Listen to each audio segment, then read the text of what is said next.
حضرت عبداللہ بن عمر نے سرکار صلی اللہ علیہ وسلم کا یہ فرمان نقل کیا کہ تم لوگ قیامت کے دن اکٹھے ہوگے تو یہ کہا جائے گا امت کے غریب لوگ اور مسکین لوگ کہاں ہیں؟ تو نبی اکرم صلی اللہ علیہ وسلم فرماتے ہیں تو لوگ کھڑے ہوں گے، ان سے کہا جائے گا تم نے کیا عمل کیا؟ وہ یہ کہیں گے ہمارے پروردگار تو نے ہمیں آزمائش میں مبتلا کیا، تو ہم نے صبر سے کام لیا، تو نے اموال اور حکومت یعنی پیسہ اور حکومت تو نے دوسروں کو دی، تو اللہ تعالیٰ فرمائے گا ہاں تم نے سچ کہا ہے۔ تو سرکار فرماتے ہیں تو وہ لوگ دوسرے لوگوں سے پہلے جنت میں داخل ہو جائیں گے، اور حساب کی سختی مالدار لوگوں اور حکمرانوں کے لیے رہ جائے گی۔ لوگوں نے دریافت کیا اس دن مومن کہاں ہوں گے؟ تو سرکار نے فرمایا ان کے لیے نور کی کرسیاں رکھی جائیں گی، ان پر بادل نے سایہ کیا ہوگا، اور وہ دن اہل ایمان کے لیے دنیاوی دن کی ایک گھڑی سے بھی چھوٹا ہوگا۔ یہ تو آپ نے سنا ہوا ہے نا، صدیوں سے پڑھا بھی ہوگا، سنا بھی ہوگا، ہم بھی بچپن سے اپنے بزرگوں سے سنتے آ رہے ہیں کہ قیامت کا دن جو ہے وہ 50,000 سال کے برابر ہوگا، سنا ہوا ہے نا۔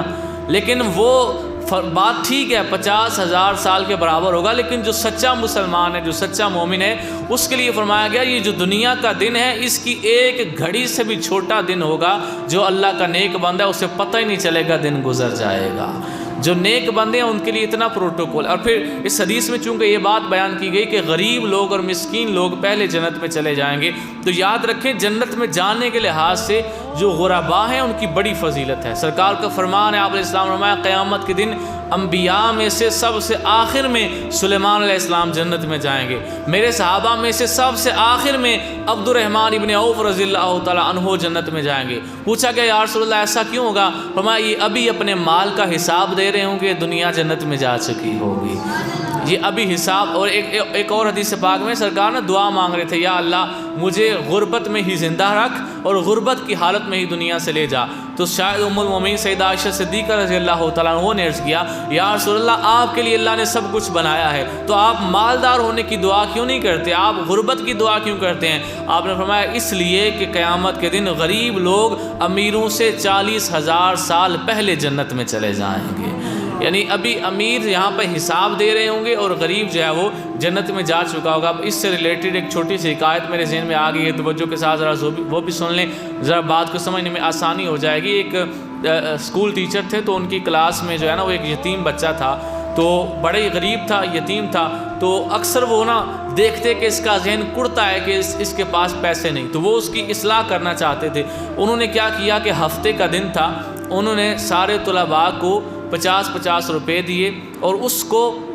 10 روپے دیے، اور کہا کہ یہ جو تمہیں میں نے پیسے دیے ہیں نا، یہ کل چھٹی ہے، اتوار کا دن ہے، ان کو اپنی مرضی سے جہاں جہاں دل چاہے ان کو استعمال کرنا، تو سوموار والے دن، پیر والے دن میں حساب لوں گا کہاں استعمال کیے۔ سوموار کا دن آ گیا تو انہوں نے کیا کیا کہ ایک توا نہیں ہوتا وہ گرم کر کے رکھا، اور سب کو باری باری کہا آؤ بھائی حساب دو، کیا کہاں پہ لگائے ہیں۔ تو وہ بیچارہ جس نے 50 لیے تھے وہ ایک پاؤں رکھتا، پھر کہتا 10 دی فلانی شاہ لئی سی، پھر اٹھاتا 5 دی فلانی لئی سی۔ وہ کرتے کرتے 50 روپے کا حساب دینے میں 2-3 منٹ لگ جاتے، بیچارے کے پاؤں جل جاتے۔ یہ یتیم بچہ آیا توے پہ کھڑا ہو کے کہنے لگا 10 دا تنیا لیا سی او پہ جانتا جی۔ تو پھر استاد نے اس بچے کو بلا کے پیار سے کہا بیٹا میں نے تجھے یہی بتانا تھا، یہ دیکھ جن کے پاس 50 روپے تھے ان کے پاؤں جل گئے حساب دیتے دیتے، تیرے پاس پیسے تھوڑے تھے، تو نے صرف پاؤں رکھے اور کہا میں نے دھنیا خریدا تھا، اسی وقت تو آگے نیچے اتر گیا، آگے گزر گیا، تجھے زیادہ دیر چلنا نہیں پڑا۔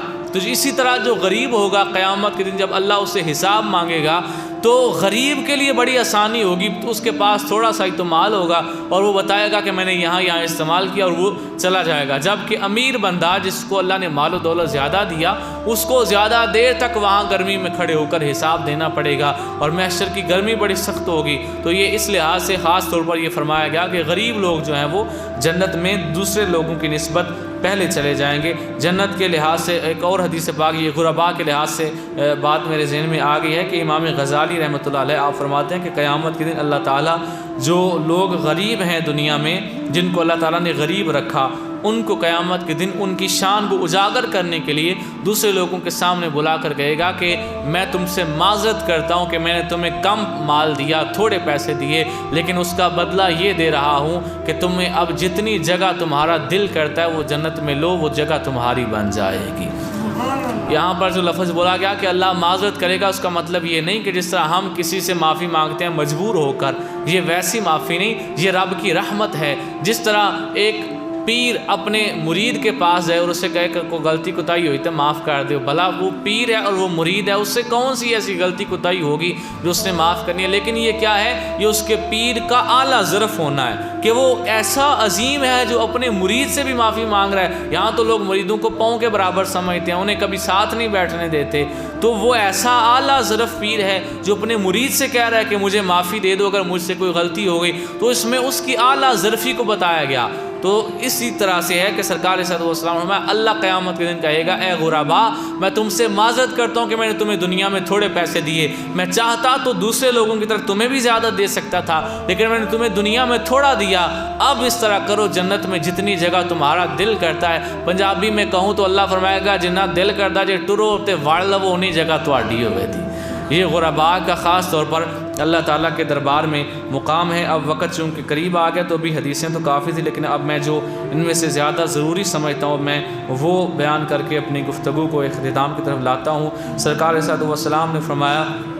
یہ حدیث پاک حضرت ابو سعید خدری نے روایت کی ہے، آپ نے فرمایا جب اہل ایمان جہنم سے نجات پا لیں گے، یعنی وہ لوگ جن کو گناہوں کی وجہ سے دوزخ میں جانا پڑا اور پھر بالآخر ان کا عذاب ختم ہو گیا اور وہ جنت میں جانے لگے ہیں، تو ان کے بارے میں فرمایا گیا جب اہل ایمان جہنم سے نجات پا لیں گے تو انہیں جنت اور جہنم کے درمیان ایک ڈھیر پر روک لیا جائے گا اور ان کے درمیان آپس میں دنیا میں جو زیادتیاں ہوئی تھیں ان کا بدلہ دلوایا جائے گا، یہاں تک کہ جب وہ پاک و صاف ہو جائیں گے تو انہیں جنت میں داخل ہونے کی اجازت دی جائے گی۔ اس ذات کی قسم جس کے دست قدرت میں محمد صلی اللہ علیہ وسلم کی جان ہے، جنت میں داخل ہونے والا شخص، توجہ فرمائے گا، فرمایا جنت میں داخل ہونے والا شخص اپنے گھر سے، اپنے مخصوص ٹھکانے سے اس سے زیادہ واقف ہوگا جتنا وہ دنیا میں اپنے گھر سے واقف تھا۔